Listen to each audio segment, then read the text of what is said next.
Welcome everyone to the Thursday VVBGA Spring Series webinar. It's March 17th, and we're looking into mindful employee management, how to bring on more crankin crew and less crappy conflict.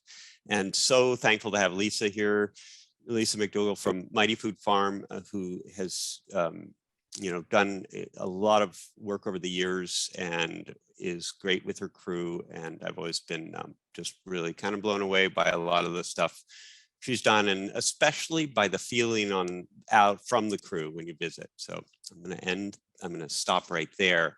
And if you, so we're going to just spend just a minute here. If you can, in the chat, definitely we're going to use the chat a lot. So get that up and running. The agenda is posted there. If you can post the agenda, Becky, and then if everyone who is here right now, I see 19 people so far, and we'll probably have some trickle in. Can you just say, put a few words in the chat? Why are you here? What do you want to improve or learn about? Just one or two words or a short phrase. That would be great. And I'll continue as that's trickling in. Lisa's going to spend about 30 minutes giving a presentation on sort of her approach and how it can play out more globally, or where you might find something with it. And then we'll have time for sharing, discussion, and Q&A, and then post some resource lists and follow-up logistics. So just real quick, what this is and isn't, there's a lot with employee management, crew management, rules, regulations, crews, and hiring. The red crossed is what it's not. We're not focusing on that stuff. Crew financial viability, maybe a little tiny bit, but organization and training a little bit. Day-to-day in the flow management, yes, and meta management, definitely yes. That's the second time I put that up there, so I'll go by it. And one essential point before I turn it over is that I'm really excited about the potential for this work and really expanding some of the resources to help the VVBGA growers that are managing crews. And because mostly it is super important. Not only is it financially probably one of the top two costs for someone with employees, but it's also really important for flow and efficiency and food safety and all of that other stuff to have a good working crew. So it's important. And the key is that you actually must own it to optimize it. You got to make it your own. You got to be authentic. You got to figure out what you got to actually learn more or dig deep into yourself and needs and your style and all that stuff, and figure out what tools can work. And many of you know this who are on the call, so I'm preaching to the choir, but the one-on-one peer follow-ups come out of the Scrub project, which I'm not going to say anything about, but there is more information. And Becky, if you post that in the chat, that's great. And the key thing is to click on this link in the chat if you want follow-up. Some people have emailed me already, and I will be in touch with you no matter what. But even if you did email me, if you could click on that link, because you're going to indicate your best times there. It would only take a minute to fill out. So sometime either now or during the presentation or right at the end, go ahead and click on that link. Becky's posted it, I believe, in the chat, and we are going to post it again later on at the end of the presentation. Okay, let's see. Okay, so I'm going to turn it over right now for Lisa's presentation. Then we're going to finish with this discussion, Q&A, sharing, etc. I'm going to stop. No, I'm not. Yeah, I'm going to stop this share. Hold tight. And maybe yeah, we can just look through sort of why some of the people are here, and you'll get an idea real quick. And maybe, let's see, I'll read a couple. Crew, keeping crew morale high all season, keep everyone happy and working together, how to receive good feedback, cooperation. Because Lisa is speaking, good communication on the farm. communication from owner to management crew to crew that feels consistent, supportive, how to give instructions efficiently so employees can work efficiently and don't have to micromanage, other ways to say thank you, other ways to praise, satisfying crew pay scale. So let's leave it at that for now. I'm going to share Lisa's presentation and turn it over to our president of the VVBGA, who does a great job with her crew and has learned a ton over the last decade. I am just going to say that. Stop talking. Lisa, I'm turning it over to you, and you can tell me when to switch. Okay, thanks, Hans. I'd be sharing my video so you can see my face, but my bandwidth is pretty low. I have pretty poor internet. And if it starts to fade a little bit, Hans, just let me know and I'll be prompting for next slide. Good morning, afternoon, I guess, lunch break. I'm really excited to be here today to share with you my experiences of working towards being a better boss. I don't think I was ever a terrible boss, but I mean, we all have things that we need to improve upon. And so I'll be talking today about mindful management, is what Hans and I sort of dubbed it, and creating a great team through building a base and working on your inner world. So what is mindful management? To me, mindful management is bringing self-awareness and compassion to running your crews with the goal of open communication and productive work. I'm not an expert on this subject, but I've spent time learning, and so I'm here to just talk about that today. So what will be covered today? When I was thinking about mindful management and organizing this presentation, honestly, it was like a little overwhelming. And so I broke it down into two separate categories. The first is building a base. And I think the base of being as your personnel policies, your core values of your farming business, how and what you communicate, and the feedback conversations and guidance conversations you engage in with your employees.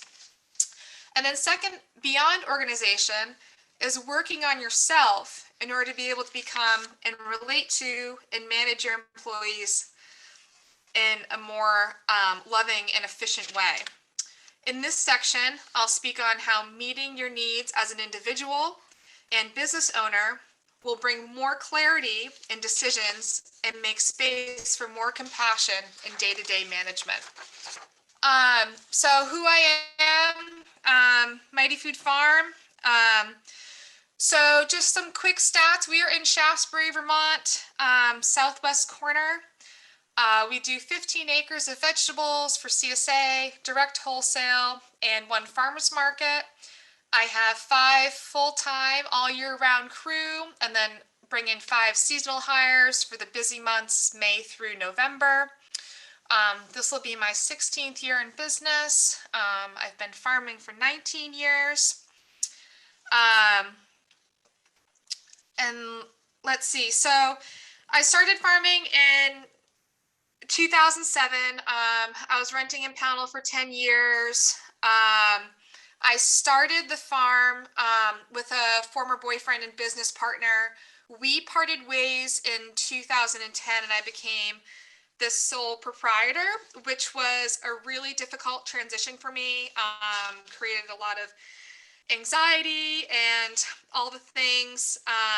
So I think as a result of sort of that event, I sort of started really burying myself in the farm, working a ridiculous amount of hours, growing more and more acreage, and just really sort of just farming all the time and kind of thinking I was happy with it, but like I don't think I really was. In 2016, I had the opportunity to move the farm to Shaftesbury, where I could own the farm because I was renting in Pownell. And the farm move was really great and a wonderful opportunity. But it was also really hard on the business. I lost some of my market share. And by 2018, I was sort of feeling a little lost within the business, still working super hard and just feeling like I had a little bit less passion for the farm and direction from when I had first started in 2007. So in lieu of sort of feeling a little lost and a little down, I hooked up with a CSA member who is also a business coach. And it was through working with this business coach where we went into, developing core values for the farm. We looked at my management, started goal setting. But then sort of beyond that, it really became apparent through our meetings, which were bi-weekly, that, I was bringing like a lot of my own stuff to the table and sort of my own, my inner world was sort of like projecting and affecting the farm and my ability to be a good boss and to be a good farmer. So ultimately it was through this work with my business coach that I went from a state of like sort of like panic to a better state of awareness and compassion.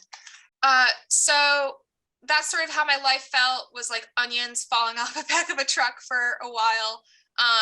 And so what makes me qualified to talk about mindful management to all you awesome farmers who have maybe been farming longer than I have, or are probably also really great managers. So like I said, like as a boss, I don't think I was awful, but I was often bringing my emotional baggage to the table and sometimes was short with crew or being snappy. And we all know that like those interactions with crew, or when you see other crew interacting with each other in a way that you don't like, that like you think about it a lot and it doesn't really feel great. So I feel like through doing my own personal work, I was able to develop better relationships with my crew and sort of shift my priorities from crops, customers, crew to crew, customers, crops. Crew always comes first for me, regardless, and that seems to be working well for this time. So this is what we all want, right? Is smiling, happy faces. I remember that day we had just gotten done pulling the garlic in like pouring rain, but we were still all so psyched about it. So becoming a more mindful manager is a personal journey. Although our tools and tips can be shared, each manager is on its own path and needs to assemble a unique set of tools and approach and style that works for them. So first section here, mindful management, building a base, policies and communication. So in building sort of like your base, or I was thinking more, you could think of this as a base, as a map, something to reference and help guide your decision making. So topics to be covered are personnel policies, core values, communication, and feedback. So first up here is your personnel policies. I'm sure a lot of you already have these in place. If you do not have a thorough and updated personnel policy, I hope that that's the one thing you take away from this webinar today. So writing your personnel policy is a necessary exercise to ensure all employees are treated equitably, and they also provide you, the employer, with some legal protection. They should be the foundation for hiring employees, governing employee responsibilities, and also provide a protocol for dealing with employment problems. When hiring employees, I make sure they receive a digital copy of this in my initial email communication with them. So before an interview, they're able to ask me questions. And there's a lot of information there, and potential new hires can get a feel for who you are so that you're hiring the right people. I read my personnel policies out loud to my crew each season once all new hires have begun work, so I can be certain all employees have heard and understand them and can ask questions. And so just briefly here, there's a bullet list of personnel policies. These are all in my policy page, which is, it's about 15 or 16 pages long. Wages, bonuses, hiring. Within your hiring, you should have a set standards list of interview questions that you ask all employees. This is part of the equitable hiring. Anything about work hours, overtime, drugs, alcohol. Are you requiring vaccinations for COVID? You should also include in there your process for firing or job termination. Do you give verbal warnings? How many of them? Do you have a personal meeting? This is all set up for protection, and so there can be transparency between you and your crew. Safety clothing, even something about equipment etiquette. I'll include job descriptions. And we also recently had a meeting with my core group of people, and we went over a benefits package that is now including a 401k, paid time off, sick days. The CSA share was already in there, farm store credit. And so all that needs to be in your personnel policies, and these need to be readily available in your break area, lunch area for your crew to read. And again, reading them out loud to your crew each season is a sure way to be sure that everybody's on the same page. So next up is your core values. Within first working with my business coach, this is one of the first things that we did. And we were working through Traction, a book, Get a Grip on Your Business by Gino Wickman.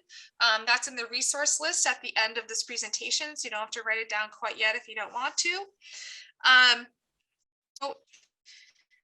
Simply stated, your business core values define who you are as a group of people working and running the business. Once you have your core values, you can attract employees who identify with them and detract potential new hires who do not. This is a really excellent activity to do with your crew. Sit down and identify what your core values are. Within the book Traction, there is a great, there's different like work pages, and they can help you help define your core values. And once you have a set of core values, they can help guide you in decision making. We all know we have a lot of this to make on, especially making decisions about hiring, firing, or giving guidance. Your core values will aid in assessing a personal matter. So those are some of the core values at Mighty Food Farm that we came up with. You guys can probably read them, follow through: accountability, honesty, respect. I believe we have 10. And I read these out to the crew. These are included in the personnel policy, which are also conveyed to the crew each season. And these are also something to include when you are interviewing new hires, is sharing your core values to see if they identify with them or not. So building a base, communication, a big one. So I'm just going to go through how I am communicating with my crew daily, weekly, monthly, and annually. So daily we have morning, afternoon, and often end of day meetings. The morning meetings are where I hand out daily game plans, which are hard copies and given to every crew member so they can put it in their pocket. That's a picture on the left there of a game plan from this past season. And on there you can see it's broken down into the wash pack team, field crew, and then Rob, who's our tractor guy. And so again, that goes back to core values of accountability. Everybody knows who's doing what. And then also within the game plan, I like to include the next day. So in case all the tasks were finished on the list, the crew knows what is coming and they can maybe tackle something from the following day. One of the things that we also have incorporated daily is yoga, which is either right before lunch, after lunch, or maybe at the end of the day, whenever it sort of works for everybody's schedule to come in. This is more of a relaxed thing where people are able to connect in sort of like a leisurely way. It's usually 10 minutes. Our CSA manager is also a yoga instructor, which is great. And so that's become a real positive part of our day, especially during bulk harvest season when we're lifting and lifting a lot of heavy things. Our afternoon meetings are generally really quick, just checking in from the morning, and then we've started to incorporate as often as possible an end of day check-in. Was everything completed? Is everything going to roll over into the next day? And just sort of, I like to touch base on what the agenda is going to be for the next day. It makes my planning easier at night, and the crew is ready to come in and knows their tasks for the next day. Weekly, one of the most important things we do on the farm is our weekly all-staff meeting. That happens Thursdays after lunch. Usually we start the weekly all-staff with a go-around with something, what are you grateful for? What are you looking forward to? Anything you're doing this weekend? Just a quick go-around so everybody can touch base. And then the other thing that we just initiated is we give shout outs, which are stars. And so everybody can, it's not mandatory, but people sort of chime in after the go arounds and you give people stars for sort of going above and beyond the general expectation of work. And each star, we have a star notebook, has a page. And each star is worth $2 towards our farm store credit. And that's been super fun. And what that does is I even find that with myself, it switches me to focusing on really noticing the positive things that people are doing. And it also is sort of, encourages people to also, go above and beyond a little bit so they can get a star. And that's been super fun. Those are always great. And then also weekly at the all staff, we are going over the main meat after the stars and the go arounds is going over the next week's to-do list. So we break it down into greenhouse, harvesting, field work, weeding, whatever, all the things we do. And then it's sort of, I talk a lot, but so does the crew. And we make together the next week's task list. And that's really important. So I have down check-ins here on weekly. I always like to check in with the crew, sort of daily, weekly, see how everybody's doing. It's sort of, it's nice, especially if you perhaps notice somebody is feeling down. It is important to recognize that and ask them what's up. Monthly, we have scheduled crew check-ins. Those are generally happening Fridays after our morning break. I generally have a set of 2 or 3 questions I give the crew prior to the meeting. It's a chance to touch base and provide a formal and set time for me to give feedback. And also I ask for feedback about my performance from the crew. What could I start or stop doing that would make you more successful or make it better to work here? And that's been really helpful. So you want to give your crew feedback.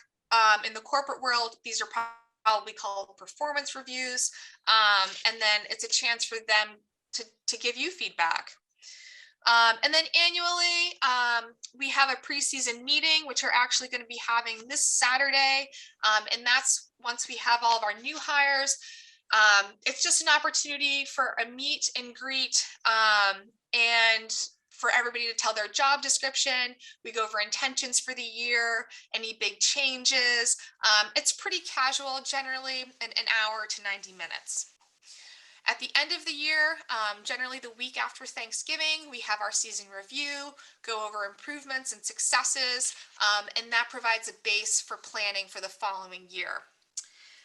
Also, too, annually, conducting exit interviews of employees who are leaving. Another great opportunity to get feedback about how you're running the farm, and anything else. Feedback. Feedback's super important. You want people to be able to talk freely with each other. You want to foster a culture of communication, one that's respectful and compassionate. So how do you do this? It can be difficult. I've been sort of thinking about this a lot. I recently just put together a presentation on feedback for my crew, giving and receiving, and giving some sort of structure to those conversations. A lot of the time, most of your feedback is going to be positive, but also like you can't just say, oh, you're doing a good job. It needs to be specific. And there is numerous resources on the internet for feedback. So I really suggest that you kind of dive into that a little bit and perhaps put together a handout or a bit of a training for your crew on giving and receiving feedback. I put together a 3-page handout.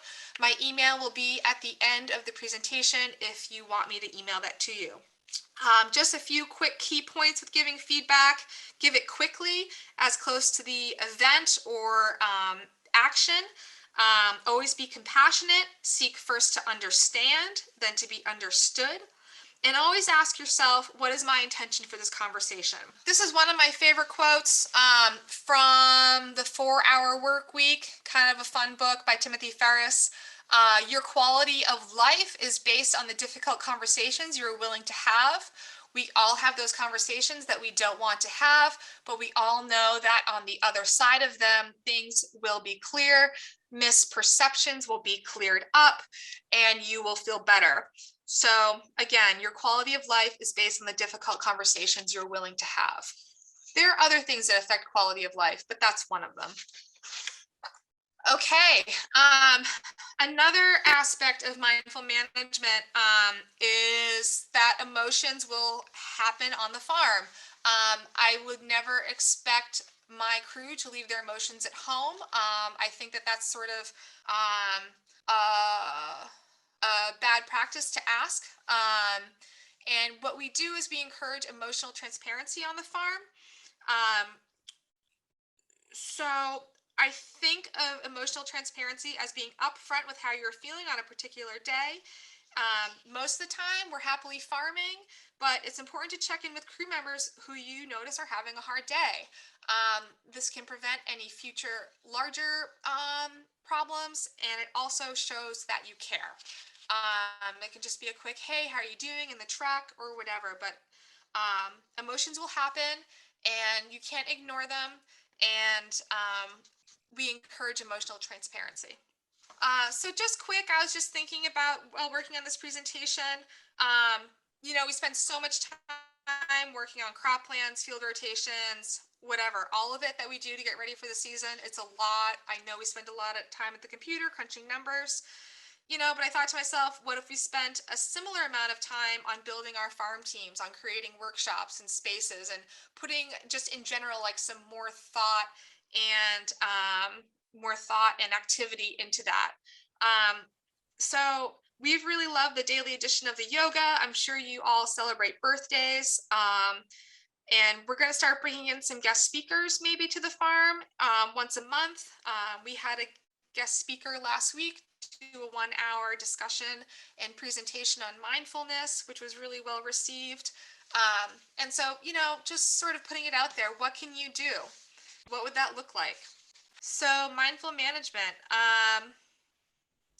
I'll speak now a little bit on this. This is the second section, I guess, on getting in touch with your well-being and how your self-awareness impacts and can assist you in managing your crew. So how are you doing? We all know our state of mind affects just about everything. We can sometimes bring our baggage to the table. I always notice a crew picking up on my vibe when I'm giving the morning meeting. So one of the things that I was sort of noticing as like when I was first starting out and sort of the middle years of my farming career was like I can be like edgy sometimes, and I really kind of wanted to get rid of that edge. So how do you take away that edge after a long night of tractor work and, you know, drought and flea beetles. You know, you can get stressed out. So how do you deal with that so that you don't bring that onto your crew? So I invite you to ask yourself, what do I need right now? I know this might sound a little ridiculous. This is a question that my business coach would often ask me to ask myself. And it probably took me a year to probably take it seriously because I thought it was completely irrelevant because, you know, farm comes first, right? But maybe not always. So sometimes you need to meet your personal needs and ask yourself, what do I need right now? And asking yourself what your needs are can be really hard at first because it feels like the farm needs to come first. And sometimes what your need might be is taking a break and getting a drink of water, but sometimes it might be to go have that feedback conversation with that crew or go basket weed those carrots. What it does is it creates space for you to care more for others.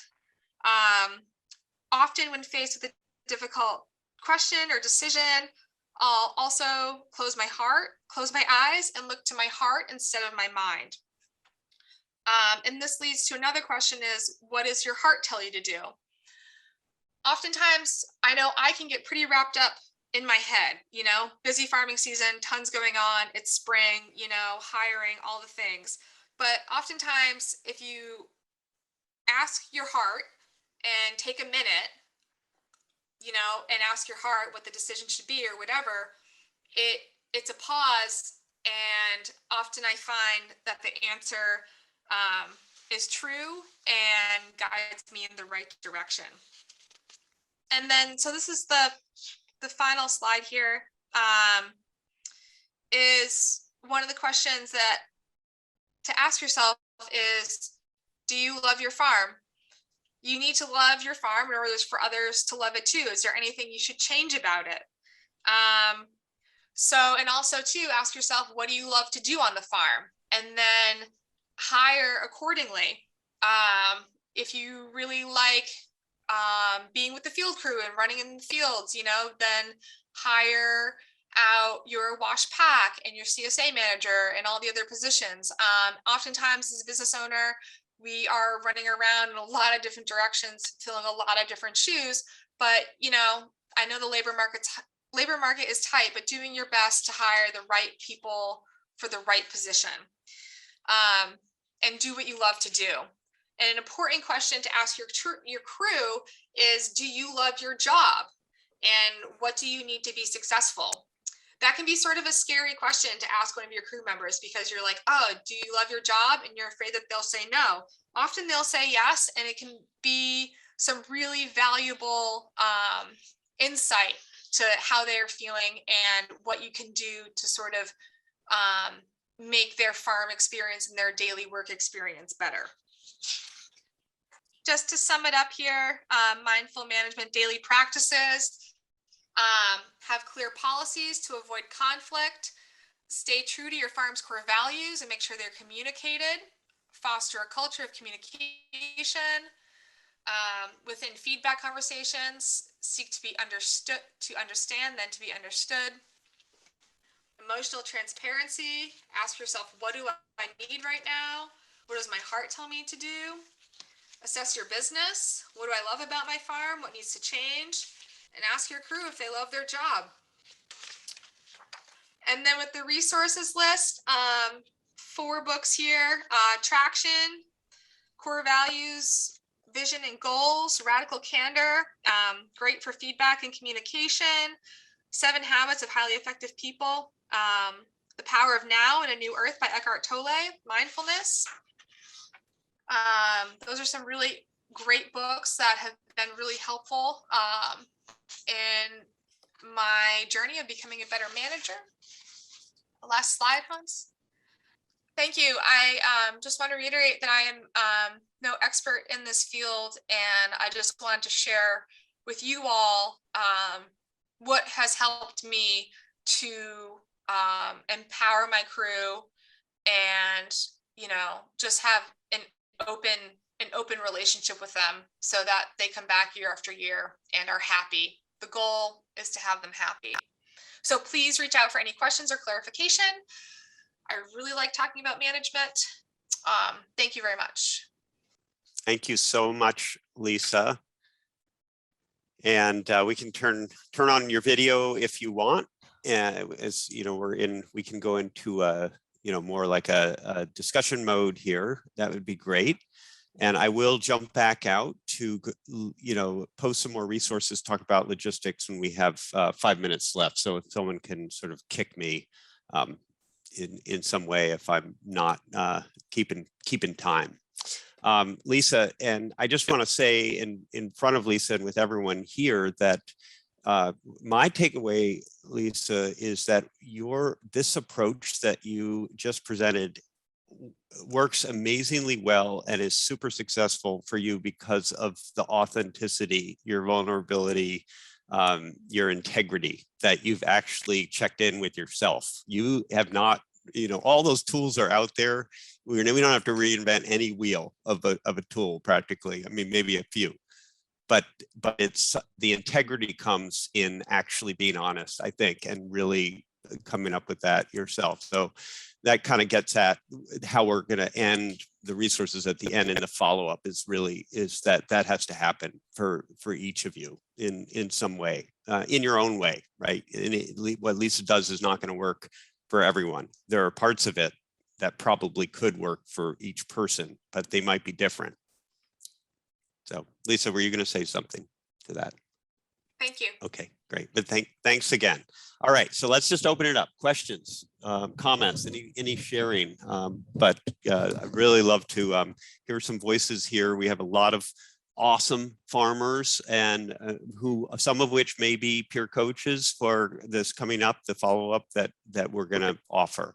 So yeah, feel free to unmute, turn on your video if you want, and say something about why you're here, or something that brought you here, or if you've got a comment or a question for Lisa, that would be great. And I've been trained as a teacher to wait 30 seconds, so watch out. I have a question. Let's see. Thanks, Jenny. What were some of the things that you learned or found difficult when you were hiring your first employee? Oh, my first employees. I think that really I think we all get into farming, like wanting to farm and not have employees probably, right? We didn't want to have employees, right? So I would say really like not being organized or ready for them really. And also just having like really unrealistic expectations with a startup. I mean, you're working a lot of hours. Like there's kind of like really no way around that probably for the first 7 years. So I think that, so I think that having realistic expectations of having a set work day, you're going to be here from 7:30 to 4 is really important. I mean, we used to have like ridiculous, like 11, 12-hour work shifts, and that does not go over well, and it's not good for anybody. So I think just having realistic expectations and doing your best to have just the days pretty well planned out. I don't know, and reducing stress as much as possible. I don't know if you're just hiring, if you've been farming for a while, or if you're just hiring your first person after like a couple of years of doing it on your own, but being organized and having realistic expectations. Hiring your first employee or first couple employees, first few years. I know Taylor and Jake are here from Footprint Farm.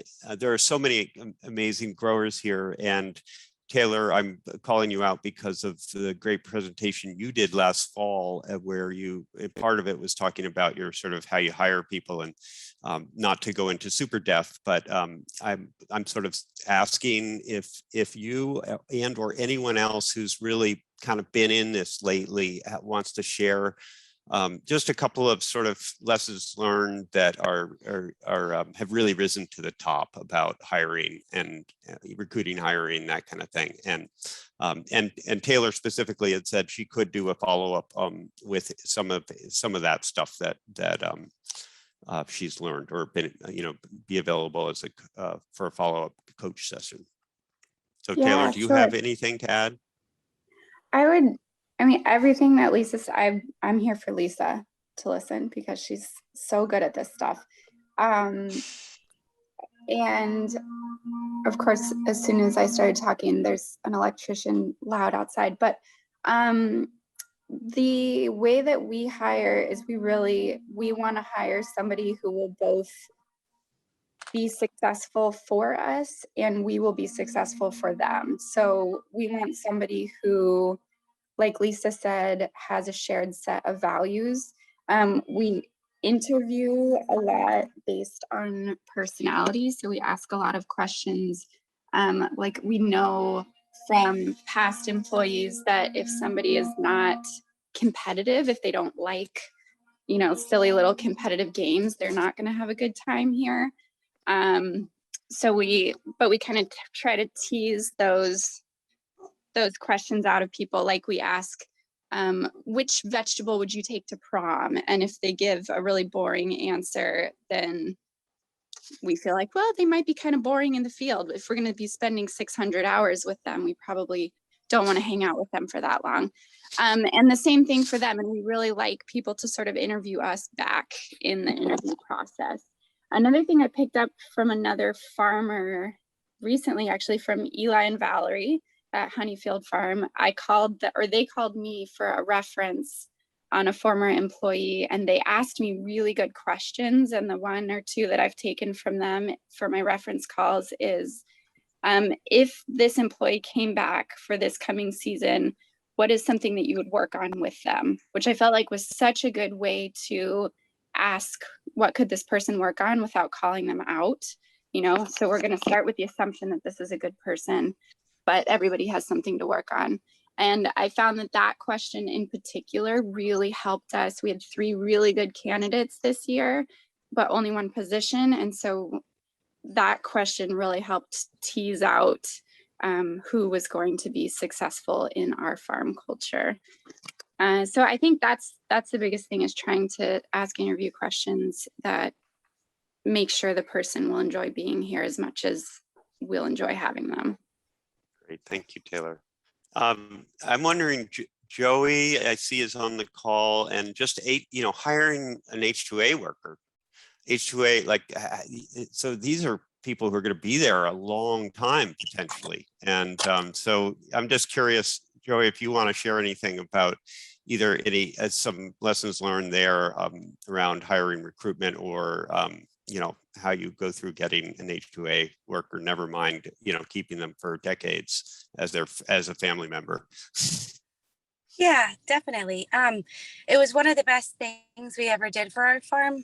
We're in Lamoille County, which is I think we're all having a tough time, but Lamoille County has definitely religiously been a tough place to hire staff. So we got introduced to it by another farmer who Tony was mentoring, and he was leaving the business, and he kind of told us about it, and we got to meet the gentlemen that were working for him, and that kind of prompted us to want to start the program. We go through an agency called Reliable Labor Services, also known as Bookends Associates, and they really, I couldn't have done it without them. They really handle all of the paperwork and a lot of the legal stuff that you go through. But we've had the same men coming for the last, I think this is our 8th year with the H2A program. And a little background, Tony's been farming for 25. So we really, we went a long time without having a solid farm crew. In the last year before them, we need about 15 to 20 folks. And the last year before we started the H2A program, we went through 50. And that was just too much training and too much having to just constantly go through a crew of people. So they really offer a lot of stability. They've learned, you know, a lot of this farm safety. It creates a great relationship on the farm with other employees. They're hardworking, they're funny, they're really in it with you. Like, they live there, they care a great deal. It's the best crew we've ever had, but it also we have a couple people that have worked for longer than 10 years, and has made their life better too, and their work life better. So I'm happy to help anybody or talk to anybody after this with more details, but that's the gist of it. Thanks so much, Joey. And yeah, Joey had offered to do a follow-up. So if there's someone here who is interested. Other stuff, comments, questions, anyone? I've got something. I thought that was fantastic. I think we get better every year, but I just loved how concise it was. And a lot of those pieces I've put together in the last few years as our team has grown and as we've gotten better at it. But there are still some pieces that are missing. And it was just great to hear from someone who's really focused on it and experienced with it, and just had it all laid out. It was great. So I could just pick and choose. And so now I can strengthen my employee packet. And I think last season had a great crew, had 5 folks, but we did have one person throughout the season that sort of, started to get negative and really affected the rest of the crew over time. And I think Evan and I, as managers, we did okay, but we could have done a lot better. And so we were looking to, come to this today to sort of, help us strengthen that communication piece. And I think I really like what she talked about, just reading the whole into all the expectations and everything in the very beginning out loud to the whole crew, and how we communicate and how we give feedback and when we're going to do this. And, just really creating that strict guideline helps them, helps us, everybody's accountable. There's a time and a place for everything, a place for feedback, and it's clear to everyone. And yeah, I'm excited for the upcoming season and put some more of this into play. So thank you. Thanks so much, Heidi. All right, what are anyone scratching their head still on something, right? Everyone's different. The style for one person might not work for another. What are you scratching your head on? Patrick, I have a question. Yeah. Yeah, so our farm, we also have 5 employees-ish during the summer. And this is Ananda Gardens, right? Ananda Gardens, yeah. And my job has kind of become to solve a lot of the problems and hand off the tasks, like a lot of the field work and washing and packing that can be done, where I'm like more doing shorter tasks that may be helping the whole business run. I really see that as my role on the farm. But because of the size we are, I'm still the one who's most familiar with all of our growing systems, how everything is working.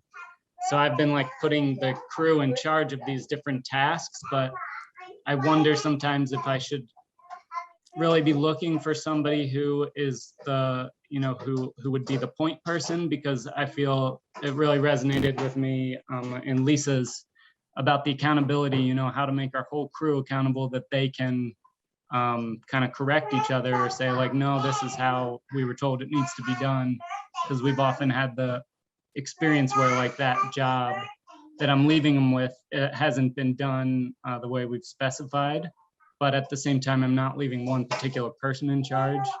I'm really trying to make them all accountable, but that hasn't always happened. So I wonder if other farms who are in our similar like size, are they Are they leaving one person in charge? Do they have one person in charge of field work, one person in charge of kind of wash pack, who's the accountable person, and maybe get some more explanation of how it needs to be done? Or yeah, and we also have the situation where a lot of our workers are part-time. We have a hard time finding full-time people. So most of our crew might only be working a couple days a week. So it's also really hard to put them into a more management position. Great. Yeah, that's one of the things we're working through. That sounds tough, but and also really this is a great time and place to do it potentially with the follow-up. And that, Patrick, we are out of time, and Beth posted a great comment in the chat. We'll copy the whole chat and make it part of any of the follow-up stuff that I'm sending to folks. So Crucial Conversations is a book she recommended. So I'm going to share my screen again, and Patrick's comment points to the end of this presentation, really, which is really that there is, again, you may not really want to, you may have a totally different style, and a lot of these things work, or your situation's different. So you really want, crew management, you really got to own it to optimize it. And if you want some follow-up, that's what we're here for. So it's the Scrub Project, which stands for cleaning, sanitation and cleaning resources for your business. So it's sort of a food safety funded project, but we're really focused on flow efficiency, food, risk reduction, all of that. So a nice working crew really meets that.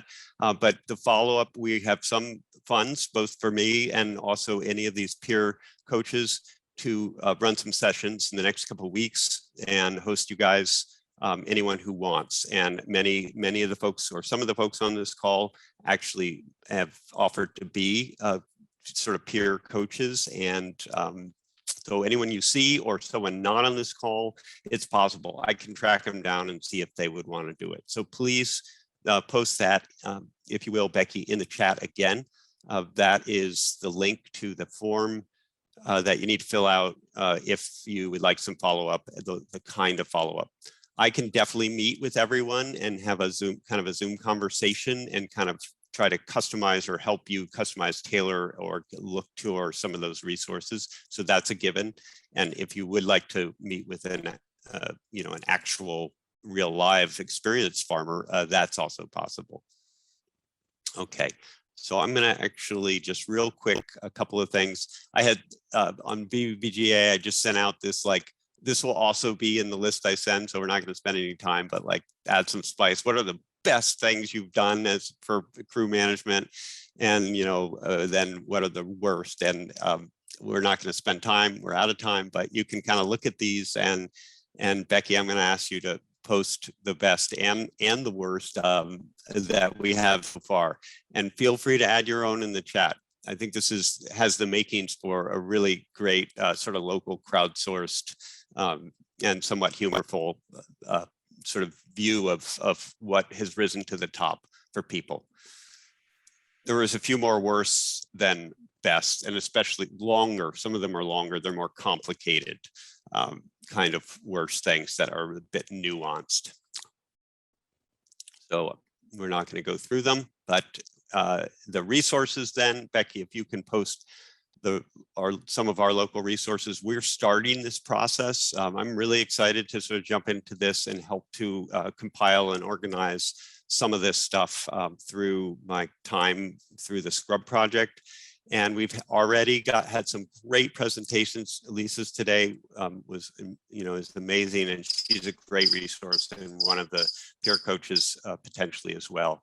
Don from Caretaker Farm also had given a great little talk at the annual meeting. He can't be here today, but he was thrilled to potentially follow up with one or even a small group of folks specifically on his feedback strategy, giving feedback that he presented.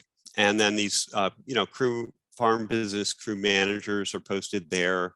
Ellen also gave a presentation. She's not from right around here, but she'd be happy to work with anyone. And then also Scott, who is the Optimist coaching coach that Lisa had suggested, was fine with us posting his name here. Okay, so again, fill out that link for the any follow-up, and we, I believe, are out of time. So that, and again, thank you, Lisa, so much for putting this all together. And I wish we could give you a big round of applause. I know you spent a lot of time thinking through this, and it's super clear and well presented. And I think at that, unless there are any last minute questions, we'll say goodbye and wish everyone a great rest of your day. Thank you. Great. Thanks, Hans. Thank you all. Yeah, And thank you. bye, everyone.